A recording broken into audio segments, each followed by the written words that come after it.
ফ্যাসিবাদী ব্যবস্থার বিলোপ ও নতুন বাংলাদেশের রাজনৈতিক বন্দোবস্ত সফল করার লক্ষ্যে আত্মপ্রকাশ করেছে জাতীয় নাগরিক কমিটি। গেল রোববার রাষ্ট্র সংস্কার ও পুনর্গঠনের লক্ষ্য নিয়ে ৫৫ সদস্যের জাতীয় নাগরিক কমিটি গঠন করা হয়েছে। কি লক্ষ্য নিয়ে এই জাতীয় কমিটি গঠিত হয়েছে, এদের প্রাথমিক কাজই বা কেমন হবে, চলুন জেনে আসি।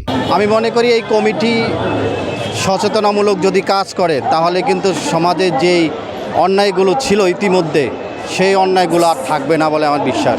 এই কমিটি রাজনৈতিক দলে রূপান্তরিত হবে কি না সেটা সময়ই বলে দিবে, কিন্তু এই উদ্যোগ যারা নিয়েছে, জাতীয় কমিটি যারা করেছেন, নিশ্চয়ই তারা সমাজের জন্য নতুন কিছু করবে বলেই আজকের এই প্রস্তুতি ওদের। বিগত সময়গুলোতে যে রাজনৈতিক দলগুলো ছিল আমাদের দেশে, তারা তো রাজনৈতিক দলের নামে এক প্রকার লুটপাট থেকে শুরু করে কিনা করেছে। আর ওরা যদি নতুন রাজনৈতিক দলের মাধ্যমে নতুন কিছু দিতে পারে, সমাজের সেবা করতে পারে, মানুষের যে অধিকার ফিরে দিতে পারে, তাহলে সমস্যার কিছুই নাই বলে মনে করি আমি।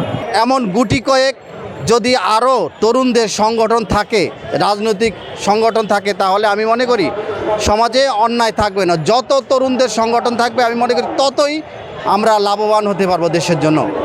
তো আজকের যে জাতীয় নাগরিক কমিটি হয়েছে, আমি দেখলাম যারা এখানে বলা হচ্ছে সংহতি, প্রতিরোধ এবং পুনর্গঠন।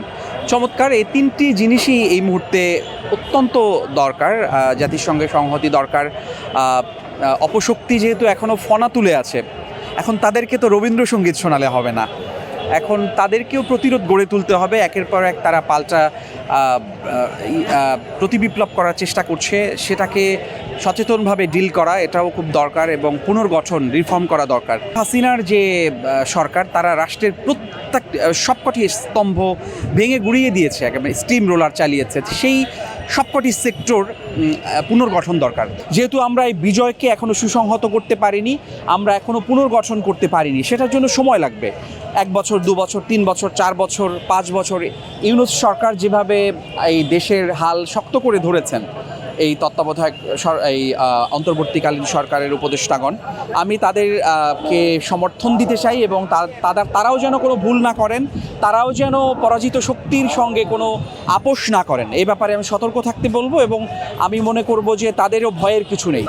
এটি যদি রাজনৈতিক দল হিসেবে আত্মপ্রকাশ করেও সেটি অবাক হওয়ার কিছু নেই, বা সেটি আমার মনে হয় যে এই জাতির জন্য একটি অত্যন্ত আশাব্যঞ্জক ঘটনা হবে।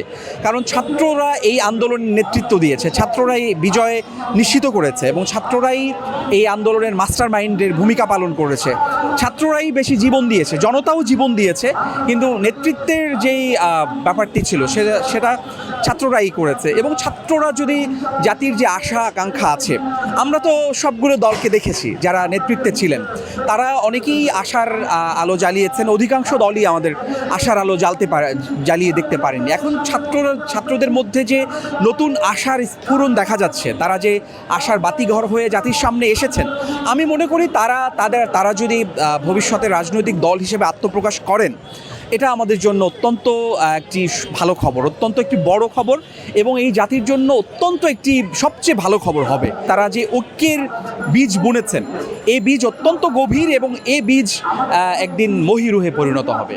ছাত্র জনতার অভ্যুত্থানের মধ্য দিয়ে যে গণতান্ত্রিক আকাঙ্ক্ষা, সেটি সমুন্নত রাখার লড়াই জারি রাখবে নাগরিক কমিটি, এমন প্রত্যাশা সকলের। Rajib Rayhan, news flash 71।